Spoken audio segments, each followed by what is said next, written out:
Good morning, everybody. It is Donald Blomdahl, Hall of Fame veteran, sports cards and collectibles, coming to you live with episode number 17 for Hall of Fame Friday.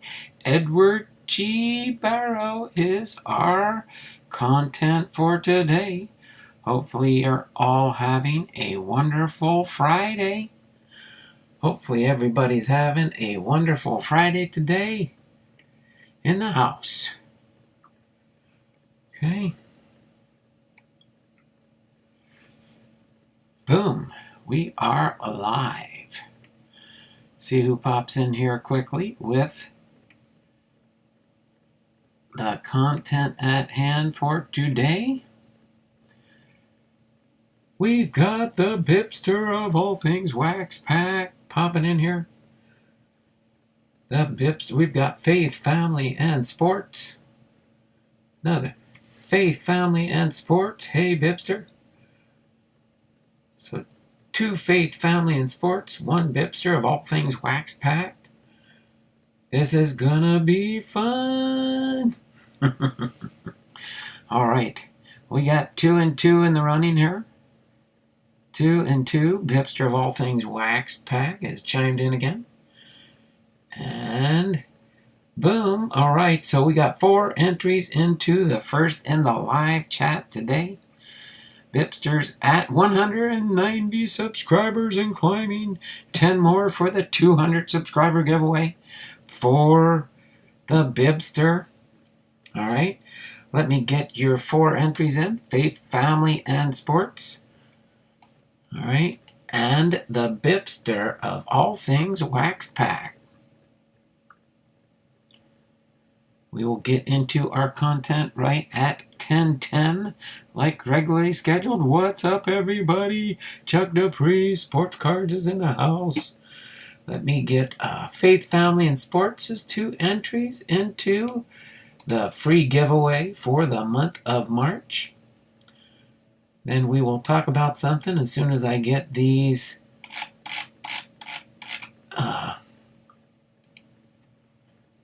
as soon as I get these 4 entries into... Uh-oh, I just... Oops, again.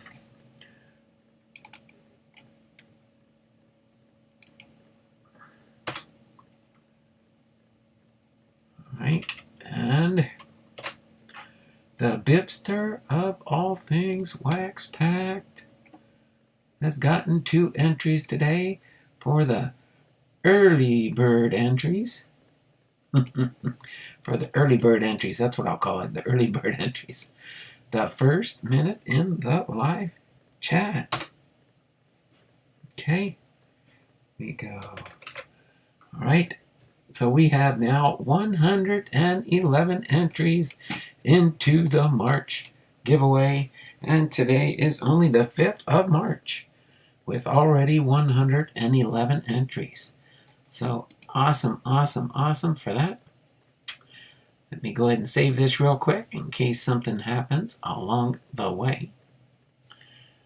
Get back in the stream. So for those that may or may not have been in, make sure you go to my community tab on my homepage. And if you could do that, that would be like totally awesome. You'll see the pinned comment up above in the chat.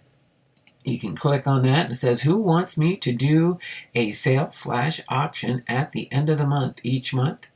Please go to my community. I should say community tab, sorry, my community tab, and answer my poll to give your feedback. Okay, so you can mention it in the chat here, but what I will base it on is the responses to my poll. So if you guys could do that, that would be much appreciated. That's for sure. And I think if I look down just a hair, we won't get the reflection from my computer screen. But yeah, so that's what you put FJ instead of FB.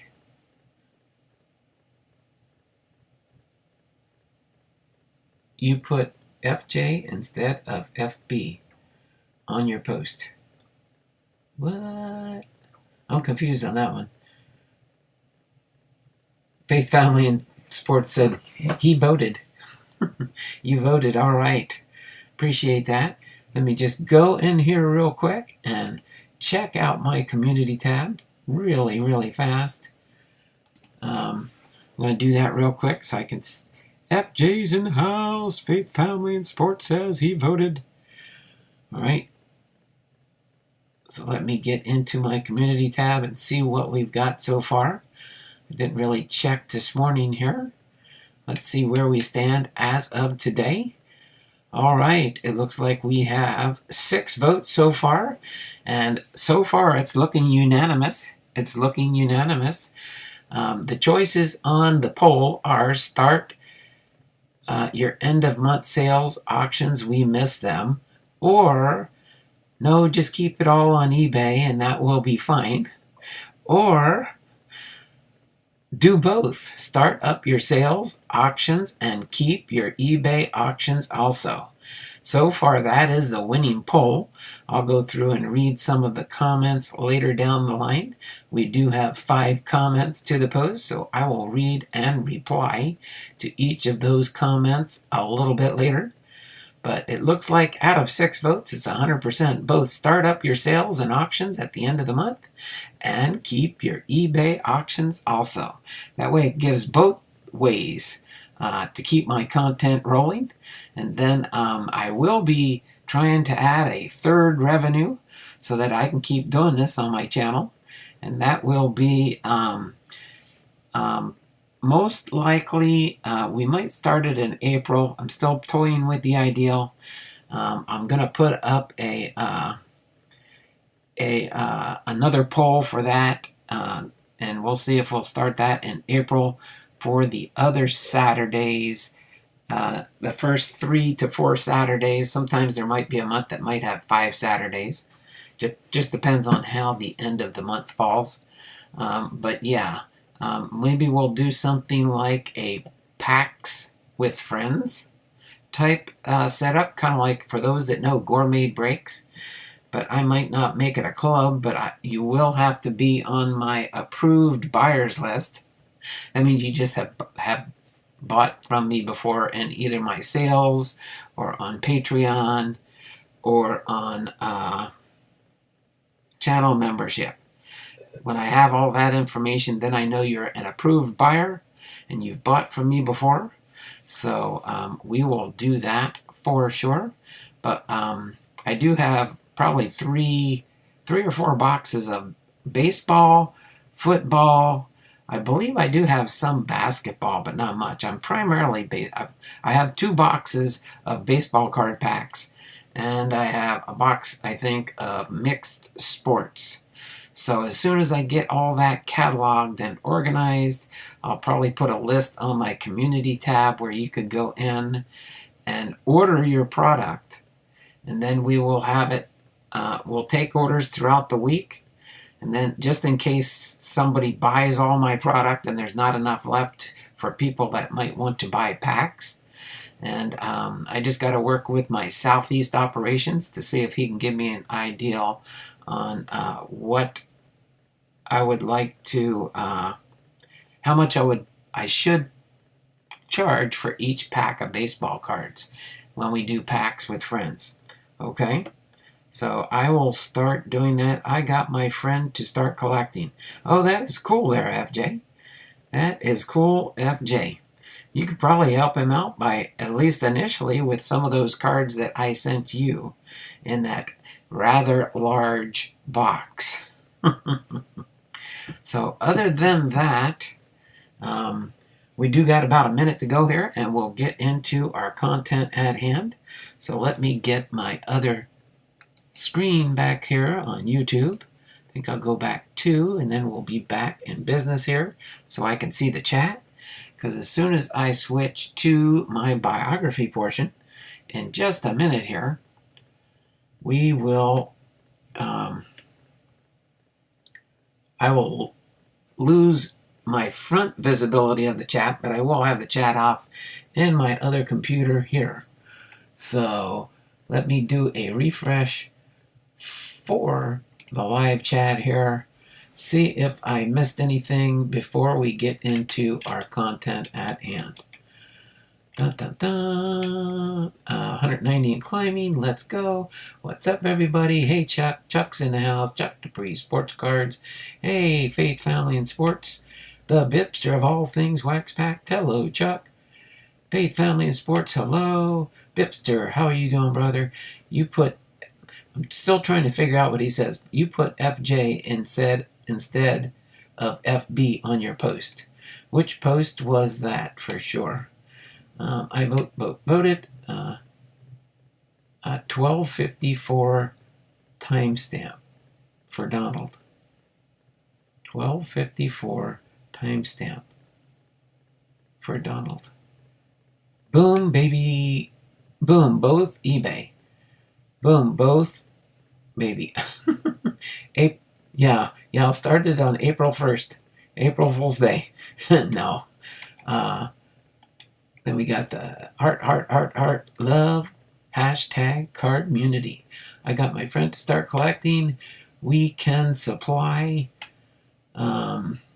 We can supply. Oh, I'll talk to you later about that, BiPster. Yes. What I'll want to do is I'll create an inventory list that I can send your way so you know what I do already have.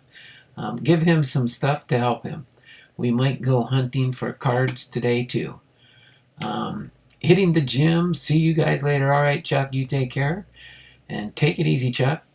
Okay, we're going to do a refresh and get into our first part of our content today, which is Edward Grant Barrow. You wonder, who is Edward Grant Barrow? Ed Barrow? Edwin Grant Barrow was born on May 10th in 1868. He's an old-timer for sure. And passed away December 15th, 1953. He was an American manager and front office executive in Major League Baseball. He served as the field manager for the Detroit Tigers and the Boston Red Sox.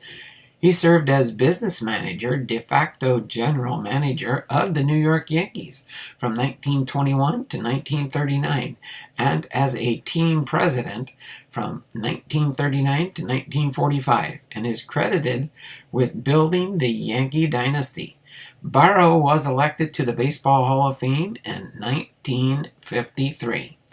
Born in a covered wagon in Springfield, Illinois, Barrow worked as a journalist and soap salesman before entering the business of baseball by selling concessions at games. From there, Barrow purchased a minor league baseball teams, also serving as team manager, and served as president of the Atlantic League.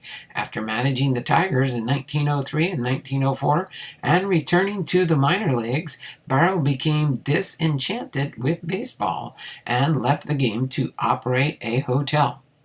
Barrow returned, I don't know why I want to say Barrow.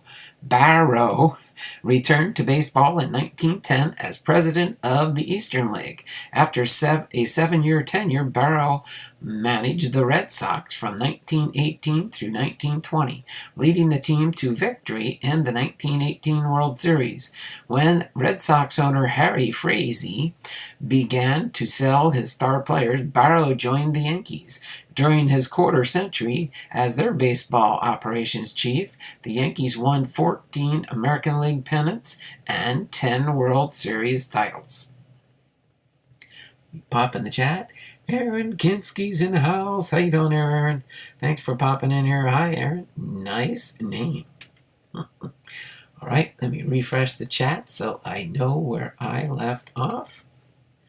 Let's continue on with Aaron Kinski. Edward Grant Barrow's biography. Oh, my word. I'm really awake this morning, aren't I? All right.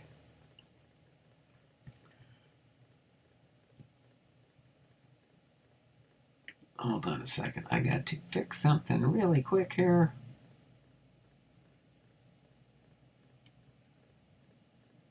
I think maybe I might have that right now.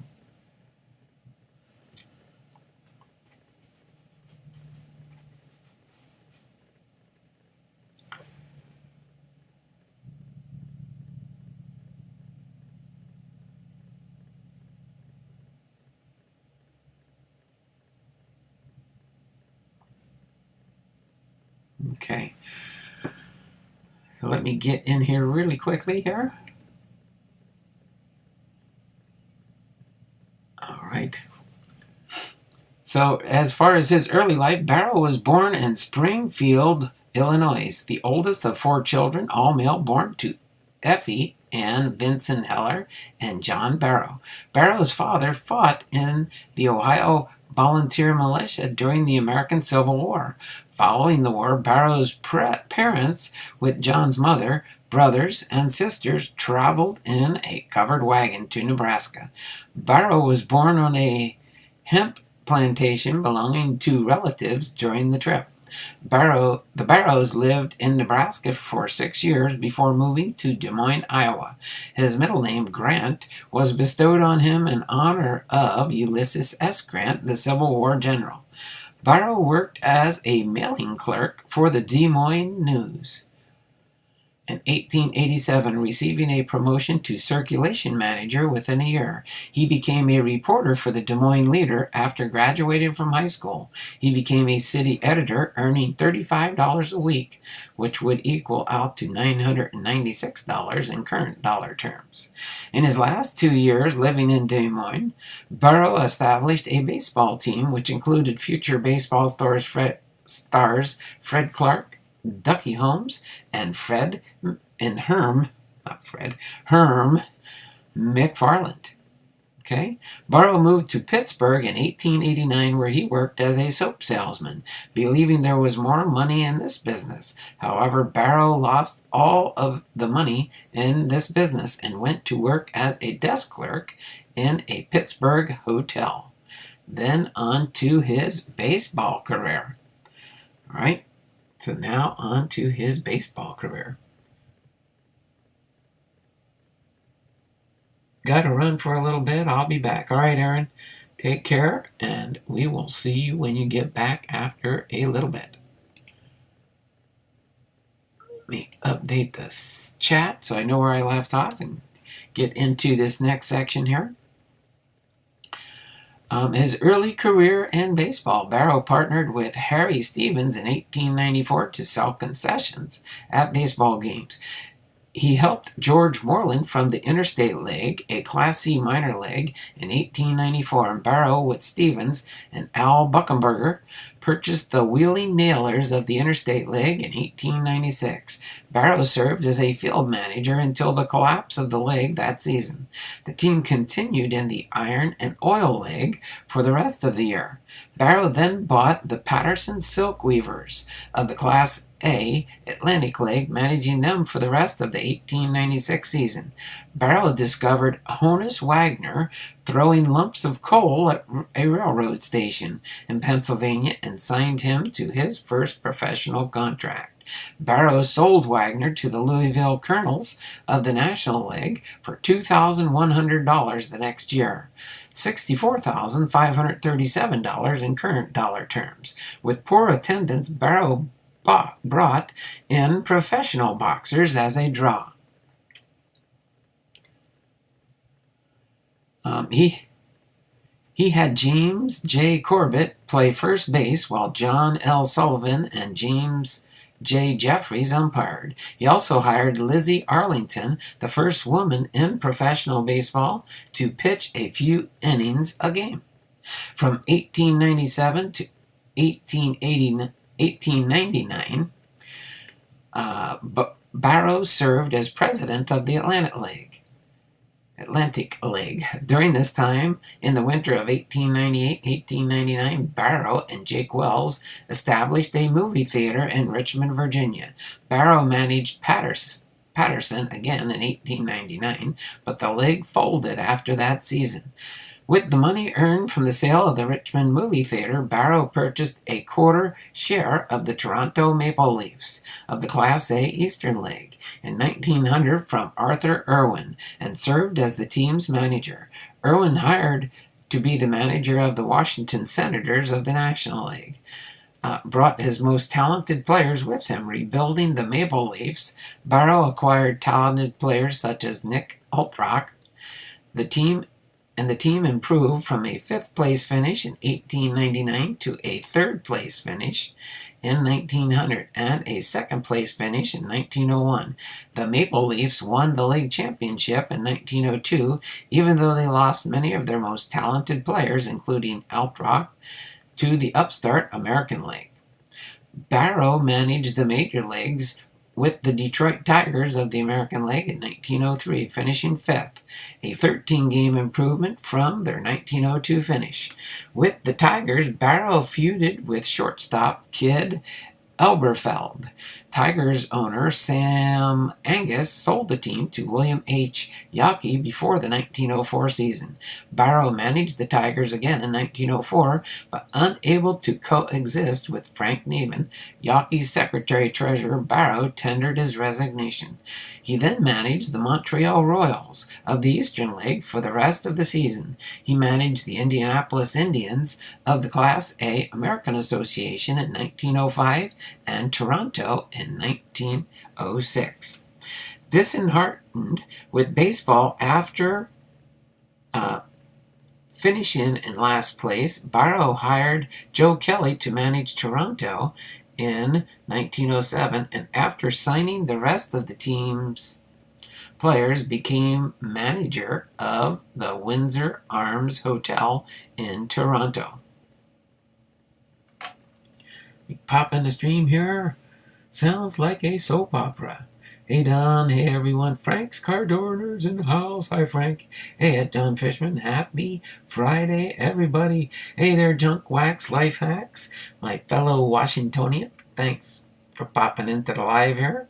And John Fishman says, Edward Barrow was addicted to soap, but now at least he's clean. Yes, he is, John. A very clean executive in baseball. Right? Let me continue on here as we go into his return to baseball. Barrow returned to baseball in 1910, managing Montreal. The Eastern League hired Barrow as its president the next year, giving him an unusual salary of $7,500, $205,795 in current dollar terms. He served in this role from 1911 to 1917 and engineered the name change to International League before the 1912 season.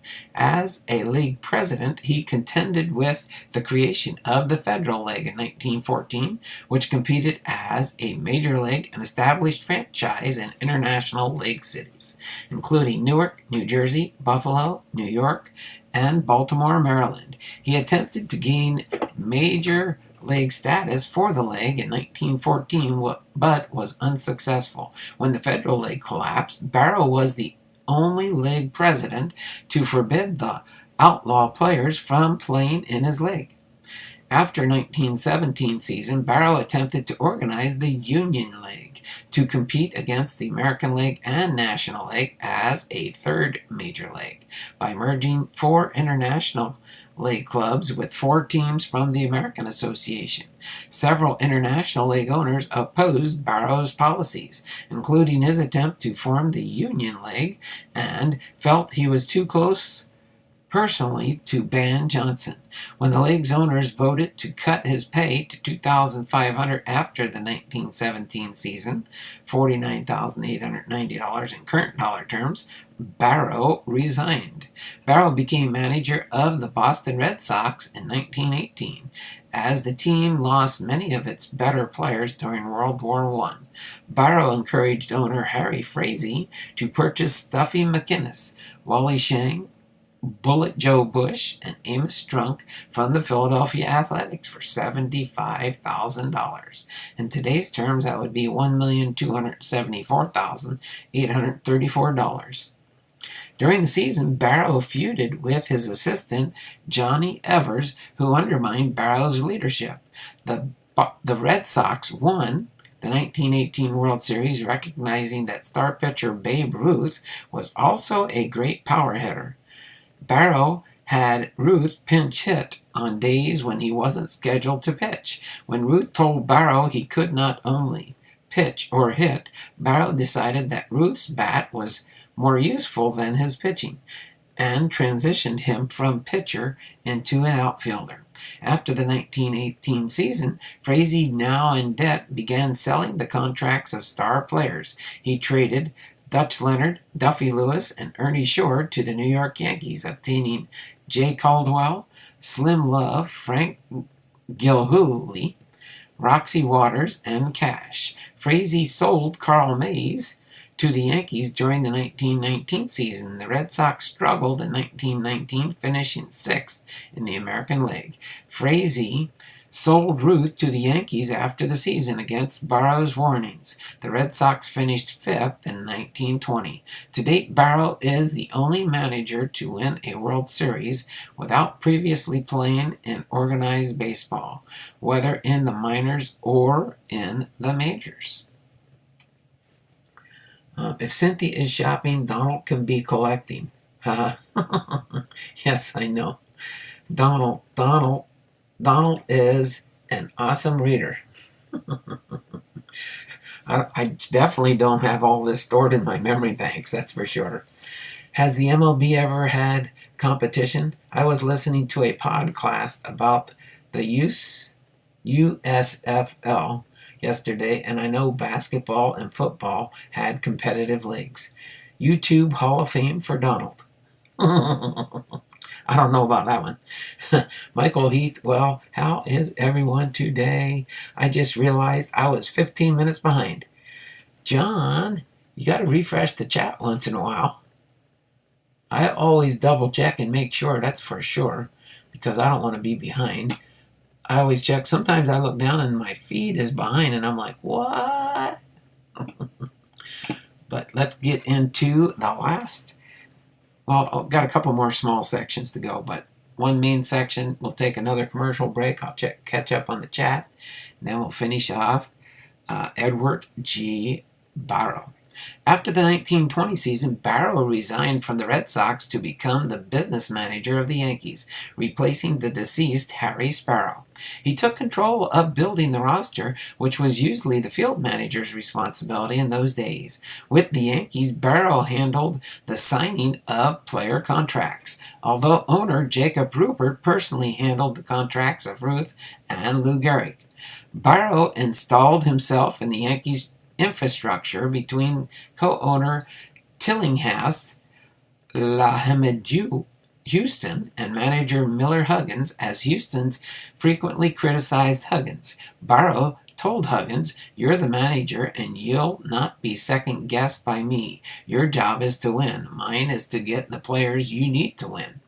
When Hughes suspended Ruth indefinitely on August 29, 1925 for misconduct off the playing field, while also fining him $5,000, which would be equal to $72,894 in current dollar terms, Barrow supported Huggins.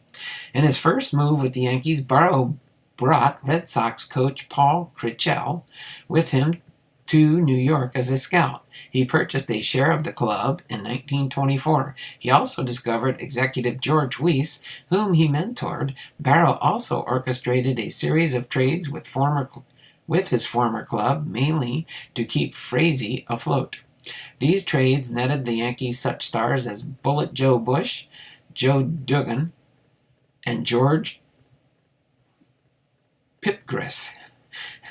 It has been argued that these trades only looked lopsided in favor of the Yankees only because the players sent to Boston suffered a rash of injuries. However, this is belied by the fact that Barrow almost certainly knew who's coming to New York in these deals. He managed nearly all of them in Boston.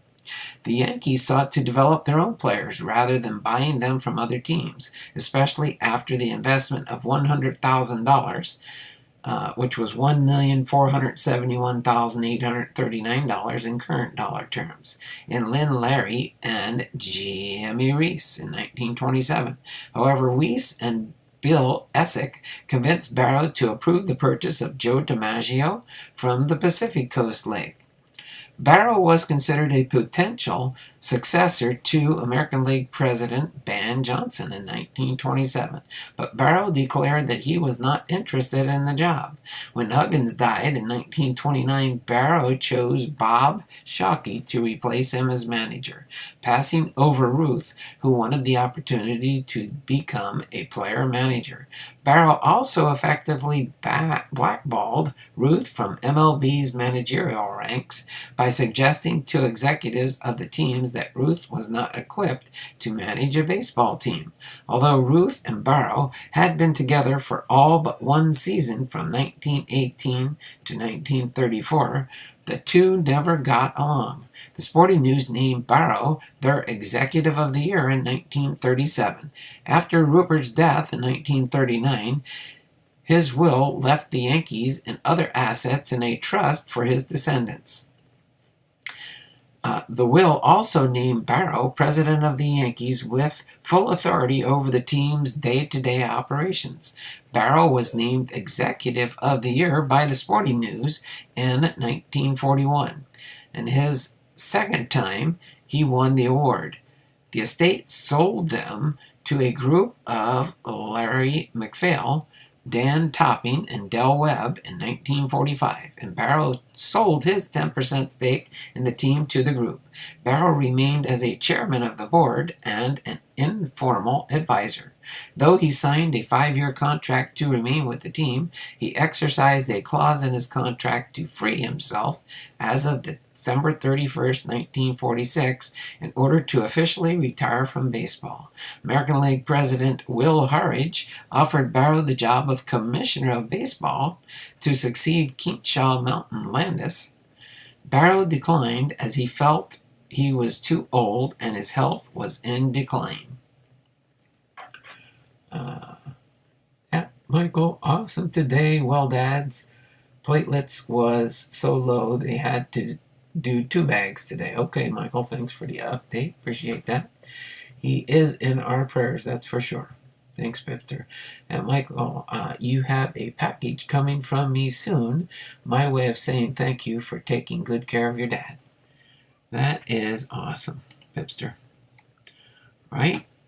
Let me refresh the chat, get into our last 2 smaller sections here.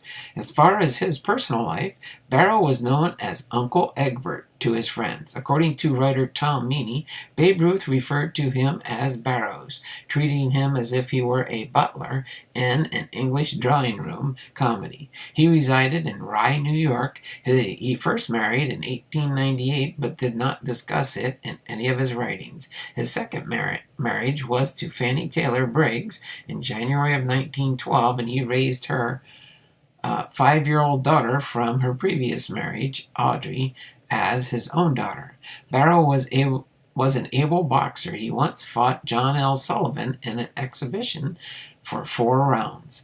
Barrow was hospitalized on July 7, 1953 at the United States Hospital of Port Chester, New York, and died on December 15th at the age of 85 due to a malignancy. His body was kept in Campbell's funeral home and interred in Kensico Cemetery in Valhalla, Westchester County in New York. Then, as far as his legacy, in closing, Barrow was the first executive to put numbers on players' uniforms. He also announced the retirement of Lou Gehrig's uniform number, the first number to be retired. Barrow was also the first executive to allow fans to keep foul balls that entered the stands. Barrow was also the first to require the playing of the Star-Spangled Banner, the United States national anthem, before every game, not only on holidays. In May 1950, an exhibition game was played in honor of Barrow, with Barrow managing a team of retired stars. Barrow was named on the honor rolls of baseball in 1946 and elected to the National Baseball Hall of Fame by the Veterans Committee in 1953.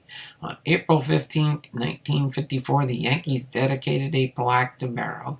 The plaque first hung on the center field wall at Yankee Stadium near the flagpole and the monuments to Babe Ruth, Lou Gehrig, and Miller Huggins. The plaques were later moved to the stadium's Monument Park. So as far as in an encapsulation of his career in the baseball as a executive manager, again, he was born in May 10th, 1868 in Springfield, Illinois, died December 15th, 1953 at the age of 85 in Port Chester, New York. During his managerial record, he had 310 wins, 320 losses, giving him a winning percentage of .492 when he was a manager.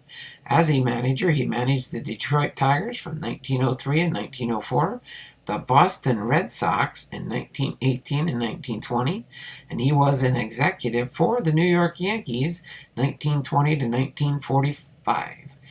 His career highlights and awards: he was responsible and a manager/executive for 11 World Series champions, 1918, 1923, 27, 28, 32, 1936 to 39, 1941, and 1943, and he was a Monument Park honoree, and he became a member of the National Baseball Hall of Fame in 1953. The election method was through the Veterans Committee.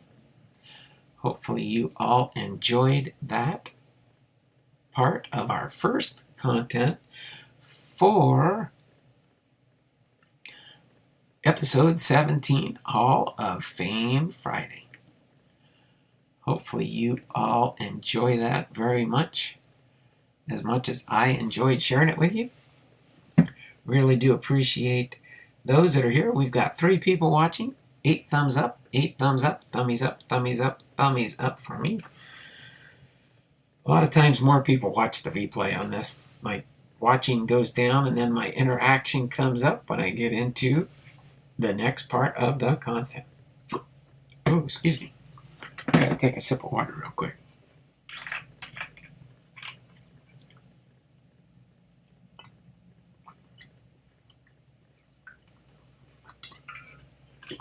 And now, without further ado for today,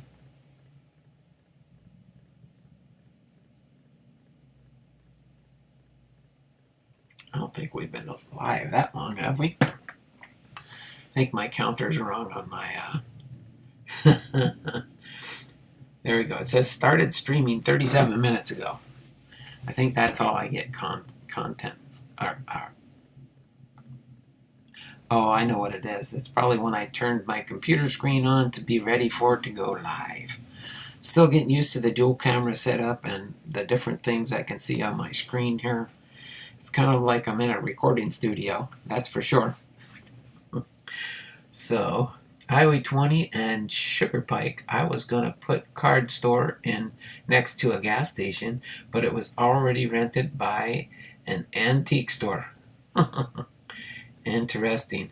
Oh, BiPster, I didn't watch your Behind the Fern from yesterday yet still, but I will do that when I end the live stream, just in case you're wondering for sure. So let me put Edward Grant Barrow's postcard, in case you're wondering what these are. If I don't have a baseball card that they've created for some of these people, like down the road I might have some if I get around to sorting more cards into my Hall of Fame collection. But these are the National Baseball Hall of Fame and Museum postcards. I'll kind of show you the backs of these here. They are a postcard format. Shows down here who made them. The information there gives a little bit of a background there. National Baseball Hall of Fame and Museum, Cooperstown, New York. Baseballhall.org, plaque of Edward Grant Barrow, elected to the National Baseball Hall of Fame 1953, and the Baseball Hall of Fame Committee on Baseball Veterans. The date of printing for this particular postcard was 2018. Okay? It says printed for the National Baseball Hall of Fame and Museum Incorporated. And this little square, of course, here is if you wanted to put a postage stamp on it and mail it off to somebody. You could mail it through the mail. That's why they called them Hall of Fame plaque postcards. I have the entire collection, except for the new inductees that were inducted last year that have not been officially inducted yet. So when they do, I'll put their 4 postcards into my Hall of Fame collection. All right. One of these days, maybe I'll go through and preview again my Hall of Fame postcard collection. Okay. So let me set this aside for now. We will get ready for our drum roll, please, for the BiPster box. The BiPster box of all things BiPster. All right. Let me refresh my chat here. It's awesome. Easter Bunny helicopter and cards in Behind the Fern. If you remember the road, Thomas Road off Lower Union Hill Road, the property right there with the lake was Clark's property. They're putting a house there. Okay. So he must be talking to BiPster on that one. For Michael Heath. All right, so let's unbox the lid here for the BiPster box. And we will get ready to, oh wow, Thomas drove school bus through there. So we're going to uncork the box here. See if I can put this in here and get the BiPster box logo up here. There we go. There we go. Okay, so we do have 15 packs left. We do have 15 packs left. 1, 2, 3, 4, 5, 6, 7, 8, 9, 10, 11, 12, 13, 14, 15. So we do have 15 packs left. Let's see. We had in here first this morning. Let me scroll back real quick. See if it'll let me go, because I did finish. Okay. So I don't believe Faith, Family, and Sports is here unless he's back. If Aaron's back, that's good. But then I know BiPster's here. So BiPster, let me know which number you want me to pick out today. And 65 packs are on the way. Okay, thanks. Ooh, wow, that's definitely more, about 20.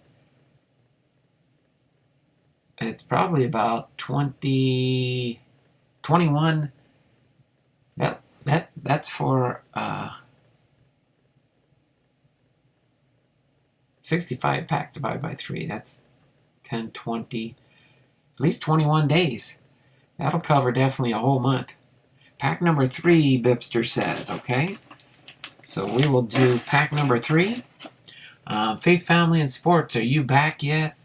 I don't think Faith, Family, and Sports is here. Who showed up next? I think Chuck Dupree left us. Next would be FJ. I don't know if FJ's hanging out in the background. So let's go down the bottom here. John Fishman is here.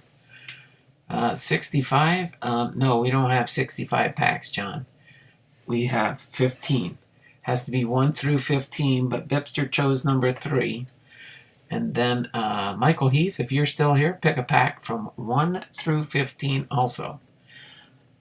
Okay, so 1 through 15, and we'll open up 3 more packs from the BiPster box. 3 rows. Oh, we'd have to make 3 rows. Well, yeah, we'll figure that out when we get that far. Did you know the Cables who lived on Lower Union Hill Road? The Kegels. Okay, so I need John Fishman and Michael Heath. Michael Heath says 7. 1, 2, 3, 4, 5, 6, 7. Michael Heath is the big winner. He chose number 7. Sorry, John. Michael Heath chose it, and it's the bonus big pack. It's the double pack. with all those packs that we had in the box here, nobody chose the bonus pack until now, so we get a bonus today. We get almost double the cards today in this one. So John says number 8.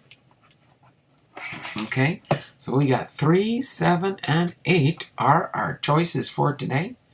So let me put 3 and 7 and 8. 3, 7, and 8. So that will leave us 12 left. So we'll have one for Saturday, Monday, Tuesday, and Tuesday, Wednesday, and Thursday next week. So that is pretty cool there. Okay. So the BiPster box is getting lighter here. So next, for tomorrow on our Searching for the Gems, I think I'm going to do the one more episode, Searching for the Gems, and then we will move into, it might be more. I do have 2 other boxes we can kind of look through. It'll give me an idea as when I do look at it, I'll decide if I want to go through that one and it's Searching for the Gems. But we might phase out the Searching for the Gems by the end of March, so that next month in April, that's the plan, is to maybe do like something like the Packs with Friends type setup. But it will be on Saturday, but I know Gourmet Breaks does his Packs with Friends later in the afternoon. Mine will be a morning Packs with Friends. So you could say it's Packs with Friends Part 1, and then Gourmet Breaks is Packs with Friends Part 2. But I don't want to steal his thunder, so I might come up with a slightly different name. We'll work on that. I'll work on that with my Southeast operations. Hint, hint. Southeast operations. Ever ate a sugar pike at Sugar Pike Junction? Okay, so let me really put the lid back on here without trying to knock anything off my table there. All right. And let me get this situated a little bit here so we can see the BiPster box logo. Know where I got it. So this one will be the third pack we'll go through. This one will be the middle back, the bonus. And then this is BiPster's. So we've got 3, 7, and 8. Packs number 3, 7, and 8 that we're going to go through here. And we will lay the cards out here flat on this surface when we get going there. All right. So, boom, boom, boom.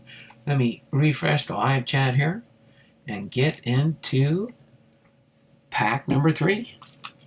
Pack number 3 has Rod Carew on the back there. Rod Carew. And wow, look, we are getting shadows, that's for sure. So probably, no, let's see, it looks like the cards will show up here. The cards will show up. Okay. So let's go into pack number 1 here. Okay. Pack number 1 is Alfonso Soriano. Let's see, I'm going to put the star players on the bottom down here. Let's see. No, leave that there, Blomdahl, and then move the box back this way. There we go. I can put the star players down here. Oh, we got a Fairfield Friday. Alfonso Soriano. Alfonso Soriano for our Fairfield Friday duplicate. All right, we got a Berkman. Lance Berkman. This is a 2010 Topps 206 style card. Lance Berkman, Fairfield Friday. Oh, triple. Fairfield triple here for Lance Berkman. Oh my word, here comes more of these Manny Ramirez's. Why I got so many Manny Ramirez's coming? All right, Manny Ramirez, designated hitters for the White Sox. Another Manny Ramirez with the Boston Red Sox. And there's a Candelaria. We got another we got 2 Candelarias here. We got 2 more Candelarias to add to, so that means we get to do a Candelaria update at the end of the day here. Let's put these 2 Candelarias up to the side here. Not a Hall of Famer, but we are working on a Candelaria set here. Kirby Puckett, which is a Hall of Famer. Kirby Puckett, a Hall of Famer. Here, I gotta give me a little space there. And there's another Kirby Puckett. Kirby Puckett, for sure. Hall of Famer. We got Liam Kendricks with the Oakland A's. Then we've got Jake Rogers, rookie card for the Detroit Tigers.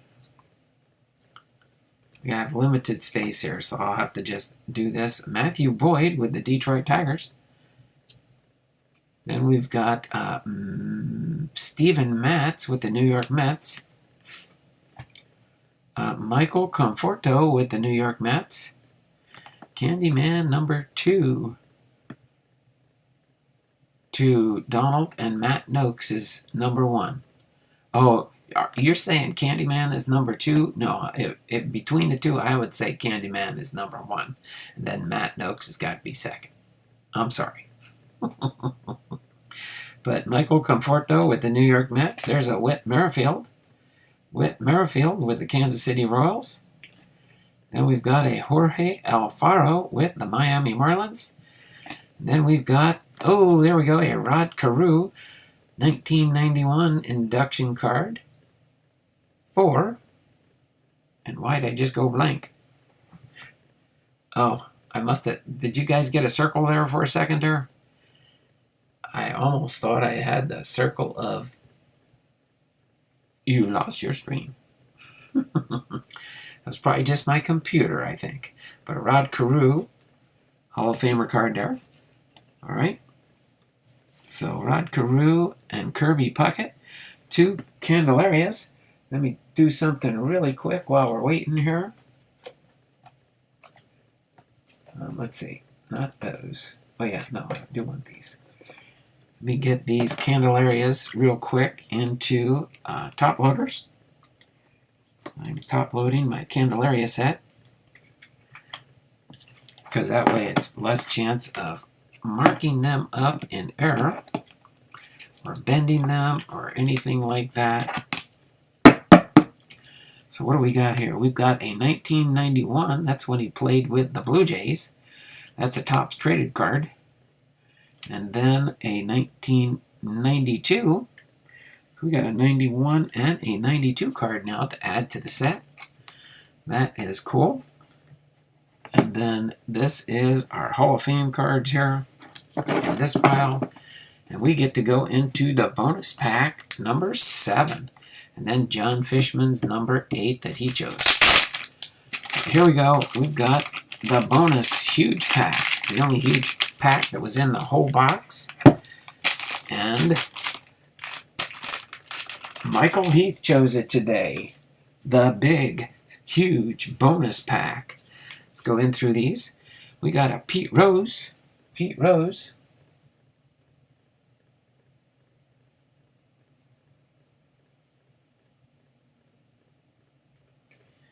Pete Rose, star player for sure. Okay. This is 1986 Donruss, hit number 4191, 4192. Pete Rose is tie-breaking. All right.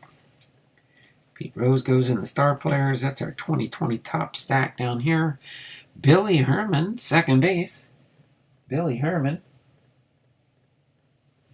Hall of Famer. Allie Reynolds. Allie Reynolds. Put him in the star player. Ooh, we got some of our 2019 Topps Gallery here. 2019 Topps Gallery. Let's see, move these guys here. 2020s right there. I'm going to put my Topps Gallery cards right down here. We got a Jose Ramirez. A Dennis Santana with the Dodgers rookie card. A Luke Voigt for the New York Yankees. Then we've got a Greg Maddux, Hall of Famer with the Atlanta Braves. Another Greg Maddux. Only for my reach over. Sorry, I had to readjust a little bit. Greg Maddux, Top Stadium Club. Boom, we got the Master and Apprentice. From the 2019 Topps Gallery, Tony Gwynn and Manny Machado. Sorry, Tony Gwynn and Manny Machado. Are you close on the gallery set now? I'll give you an update after today. I haven't had a chance to meld in my other cards yet there, BiPster, but I am going to work on that hopefully today. I got so many things to do. I got to post up my new auctions for the weekend coming up. A little over 25 today, tomorrow, and Sunday, but I will get it sorted out. So let me put that down here, Master and Apprentice, the two San Diego Padres there. Tony Gwynn and Manny Machado. Okay, next up to bat here, we've got Warren G. Harding. Warren G. Harding, he's the president, wasn't he? He's not in the Hall of Fame, that's for sure. So we'll just put that as an oddball card. Then we've got Franklin Delano Roosevelt, 1937. President Roosevelt. There we go, Joe Morgan. We got a Joe Morgan here. Joe Morgan. Hall of Famer. Oh, he's been playing for a while on this one, but that's a 1981 Topps. Joe Morgan. Awesome card there.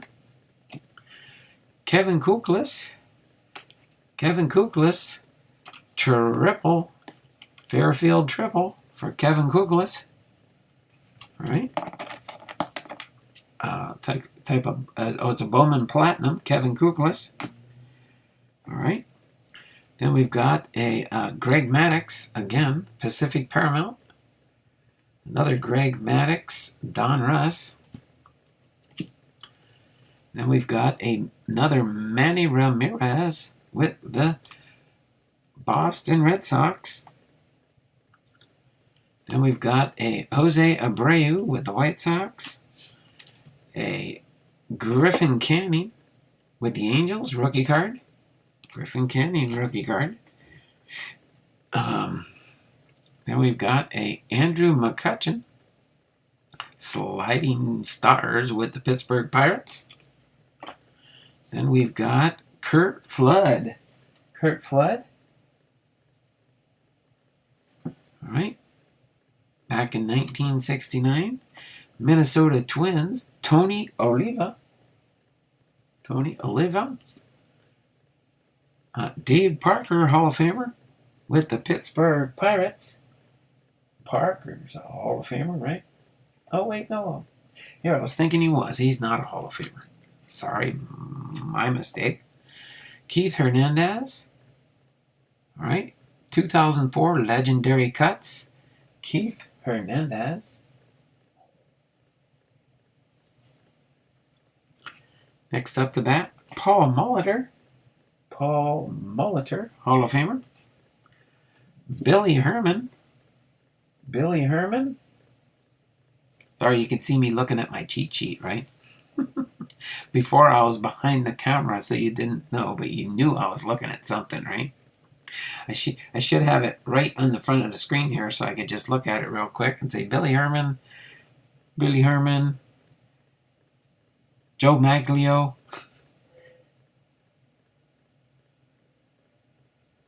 David, Don, John, BiPster, Billy Herman.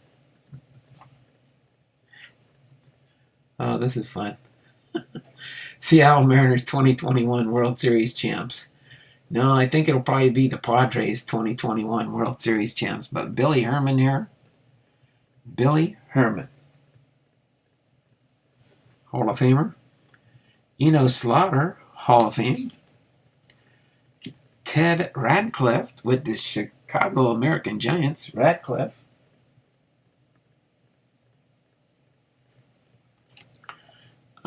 Then we've got Carl Furillo with the Brooklyn Dodgers. Furillo. Joe Niekro, Phil Niekro's brother, not dad, brother Blomdahl. Get it right. Oh my word. Then we've got Elston Howard. Elston Howard.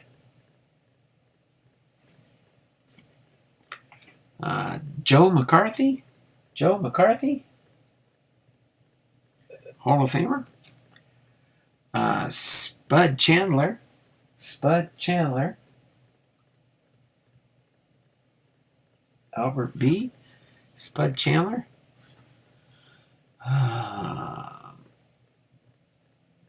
Okay. Yankee Stadium, Upper Deck, Spud Chandler, Spurgeon, Spud Chandler.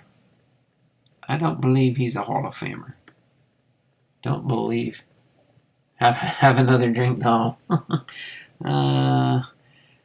Be nice there, John. You know I don't drink. But Spud Chandler, I don't believe. Probably his brother was the one that made the Hall of Fame. Kevin Kuklis. Or Euclid. I'm sorry, Euclid. Euclid. There's a Kevin Euclid Fairfield Friday double. Francisco Arcia.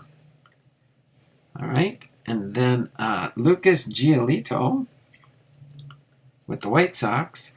Jorge Polanco and Sandy Alcantara. All right. Star players there. Put them aside.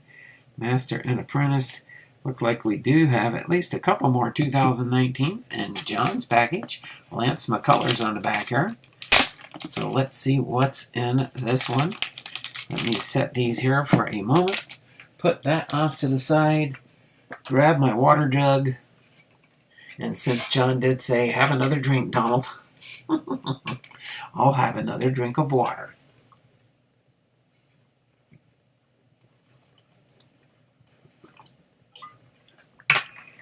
Oh, now look what you did, John. I gotta go to the restroom now. No, just teasing.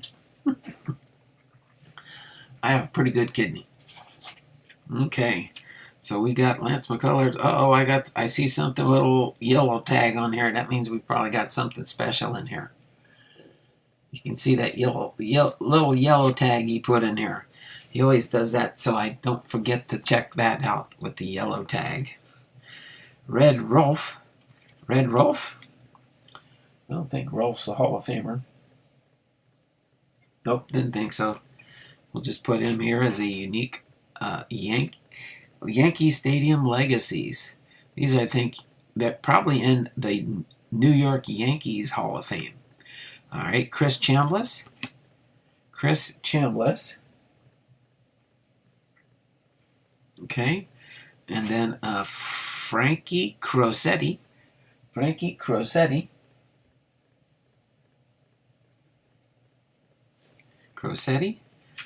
Fairfield double. Sparky Lyle is a Hall of Famer. Pretty sure Sparky Lyle is a Hall of Famer. No. And he's got to be a New York Yankee Hall of Famer, that's for sure. Sparky Lyle, Fairfield Friday double. There we go. Frank Thomas, Diamond King. Luis Aparicio. Sweet Spot Classic from Upper Deck. Oh, here we go. Back to these Manny Ramirez's again. Manny Ramirez. All right. Then we got, oh my word, there we go. 1982 batting and pitching leaders. Bill Madlock and the Candyman. We got another Candyman. Oh my word, there it is. The 1984 Candyman. Wow, I got 4 more Candelarias today. 4 more. And then we got another Manny Ramirez. And there's, how'd he get snuck in there? And Omar Vizquel. With the, what team is this? Oh, wait, yeah, my Seattle Mariners. Let's see, this one I think has the little yellow sticker in here. Why is that? Oh, this is Omar Vizquel's rookie cards. These are Omar Vizquel's rookie cards. I get it. This was his rookie year, 1990, for Omar Vizquel. That's so he knew I didn't forget that this was his rookie card. Thanks there, BiPster. Let me put the Omar Vizquel down here. Then we've got some more of these Nolan Ryans for this Nolan Ryan mini set here, I think. But a Nolan Ryan and a Nolan Ryan and another Nolan Ryan and a Kirby Puckett Hall of Famer card and a Greg Maddux. My word, that's a top glove Greg Maddux there. Looks a little bit young there. He's starting to get rough on the edges with needing to shave or something. And then we've got Lance McCullers Jr. Lance McCullers Jr. for a top gallery. Card number 4. All right. So there we have it. 2 more Candelarias. I need to get 2 more top loaders here and put my Candelarias in my Candelaria. And then we'll do another update since I got 4 more Candelarias today. That is awesome, BiPster. You're giving me I've never done this before, but you've made me a Candelaria fan now, that's for sure. So here's the 1982 batting and pitching leaders, John Candelaria, from a 1983 Topps. I know this design. This is the John Candelaria of the Pittsburgh Pirates in the 1984 Topps. Then we've got the John Candelaria with the Dodgers. And this is from a 1991 Topps traded set. And this is a John Candelaria with the Dodgers. I suppose the only one of this one that would be cool to get is the Winner Chicken Dinner version. I don't know which ones they made the winner cards on, but that would be a cool one to add to this collection. I remember that this year they did those winner emblems on here for the short prints. So the early age, what year was this again? 1992. So, and then these are the Hall of Famer cards. Let me put these Hall of Famer cards here real quick. Put that Greg Maddux top glove right on top there. Let me get these other Candelarias out of here and put these in order here by year. That's the way I've got them going in order here. So this is what's this one again? This is the 83, the 84, the 91, and the 92. So the 1983, I got these backwards. Okay, so we've got the 1983, got 70, let's see, 78, 81, 82. So it looks like he had 2 cards in the 1983 set. Then 1984 goes here. Then the 1991, 6, 87, 88, 90, 1991. This is the Topps traded.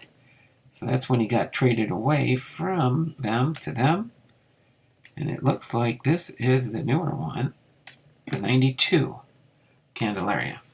So we're going to go back in time for now with the Candelarias that I have so far that I received from BiPster. All right, I'll just show you them and you can enjoy looking at the Candelaria, the Candyman here. All right, so I'll just go through these in backwards order here. Candelaria, let's see, it was with the Dodgers, the Blue Jays, the Minnesota Twins, the Montreal Expos, the New York Yankees, the California Angels, the Pittsburgh Pirates, again, the Pittsburgh Pirates, still the Pittsburgh Pirates, the Pittsburgh Pirates, the Pittsburgh Pirates, the Pittsburgh Pirates. I think I got the Oral Hershiser card in that year. Gold cards were randomly inserted in packs, and the winner cards came from the mail in game pieces. Oh, okay. In game pieces. Ah, okay, so that's how you get those. So I have to just search for those probably on eBay. See if I can find one of those to add to my Candelaria collection that I've got going on here. So let's see, how many cards we got now? 1, 2, 3, 4, 5, 6, 7, 8, 9, 10, 11, 12, 13, 14, 15 different Candelaria cards now. 15 Candelaria cards.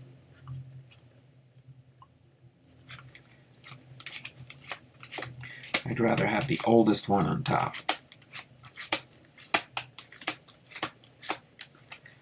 There you go. So the oldest Candelaria I have currently now is the 1979 Topps, which is right on top here, the 1979 Topps. It looks like probably his rookie year was 1974. I think his rookie year is 1974. Am I right there, BiPster? If you're still here, is 1974 his rookie year?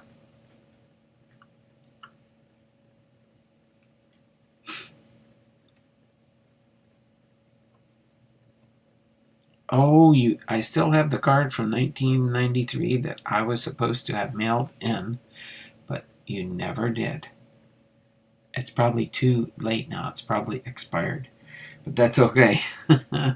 Interesting, that's for sure. So here's our Omar Vizquel rookie card.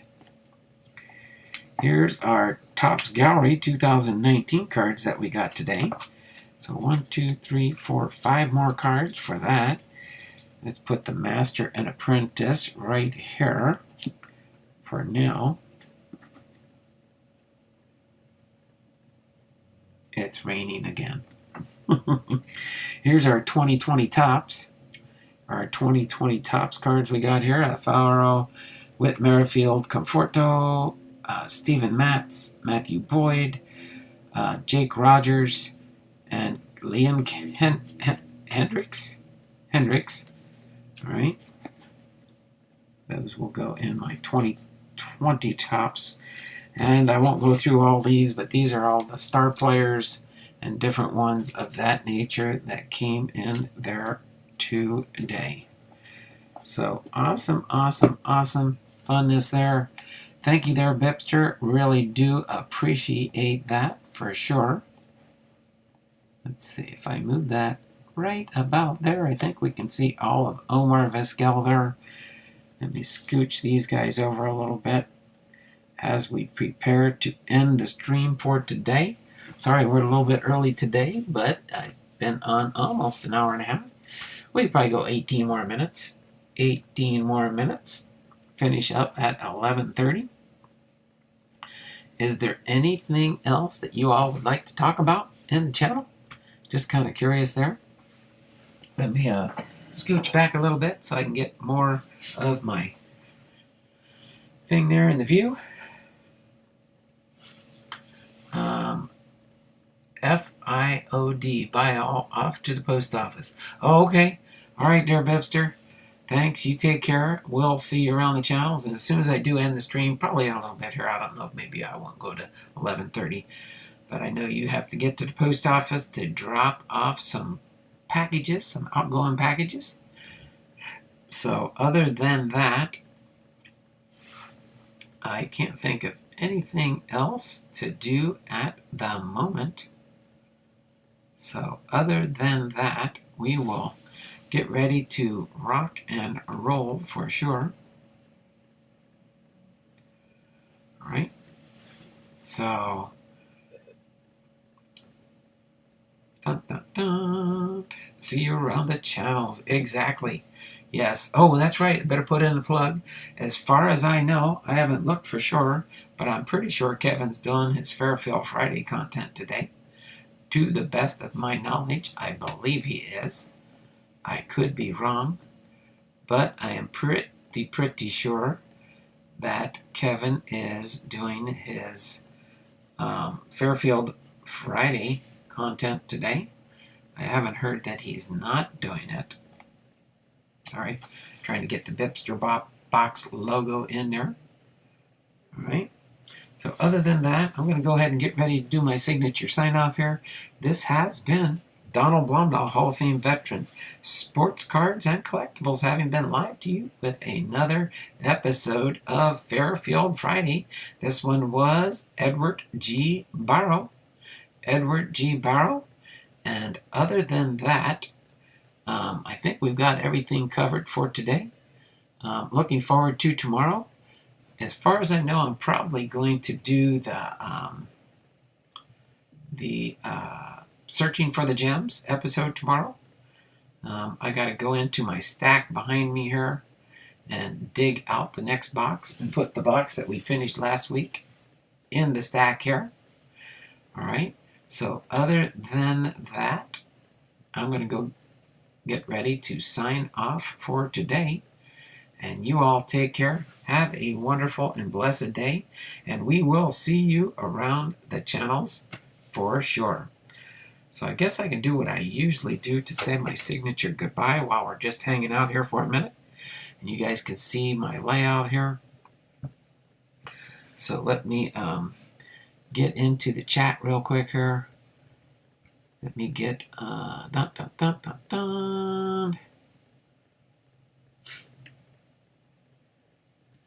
Okay. Oh. Oops.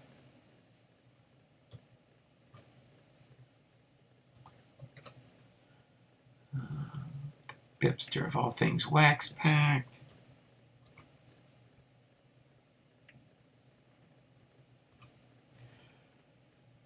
All right.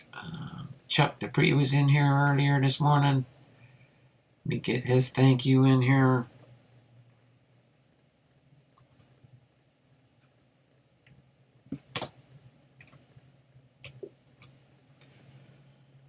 Right. Let's see, Chuck. Let's see, FJ was in here for a little bit. FJ.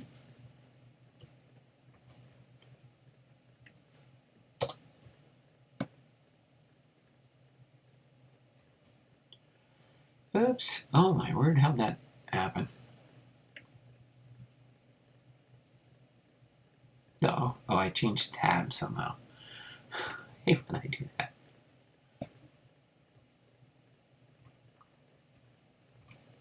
All right, got FJ in here.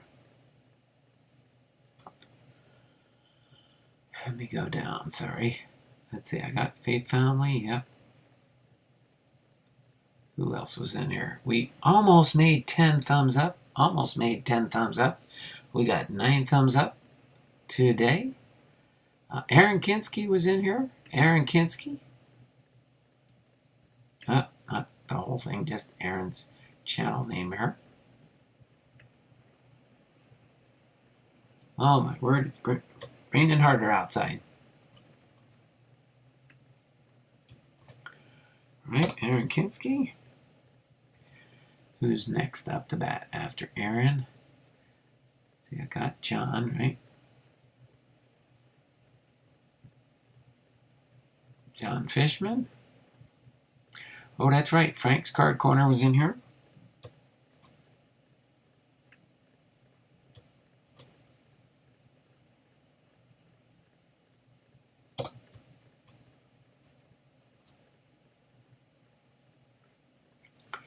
Frank's Card Corner was in here. Get Frank in here.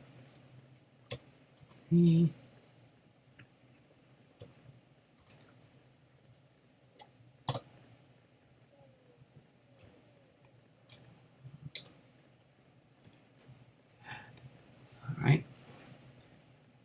See, After Frank, Junk Wax Life Hacks was here. That's right. Forgot my fellow Arlingtonian here. Let me get Junk Wax Life Hacks in here for my signature sign off for my goodbye.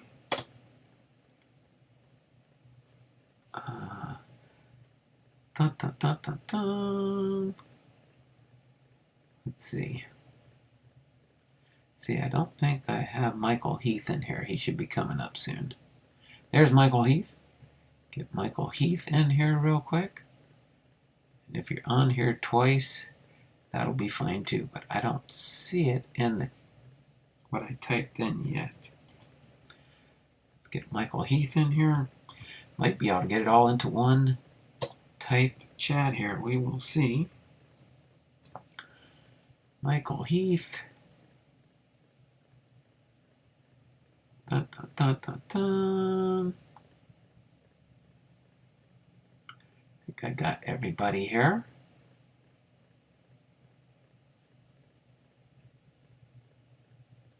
Yes, I believe I'm getting close to the end of having everybody. The Candyman can. Boom Slang. There we go. Boom Slang popped into the house near the end here. I mean 1978. All right, Boom Slang, let me get you in here. I know I can fit you in here still. And hop on board Boom Slang's bus if you are here. He is getting closer.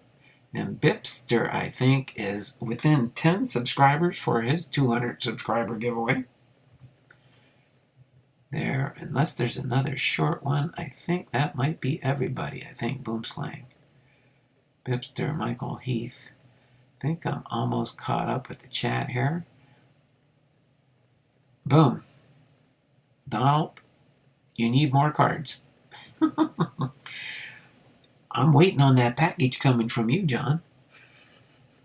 Just teasing. All right. So let me get that in here. There we go. At Faith Family and Sports. At the BiPster of all things Wax Pack. At Chuck Dupree Sports Cards. At FJ DeKing. At Aaron Kinski. At John Fishman. At Frank's Card Corner. At Junk Wax Life Hacks. And at Michael Heath. And at Boom Slang. Thank you, everybody, for being in the stream today.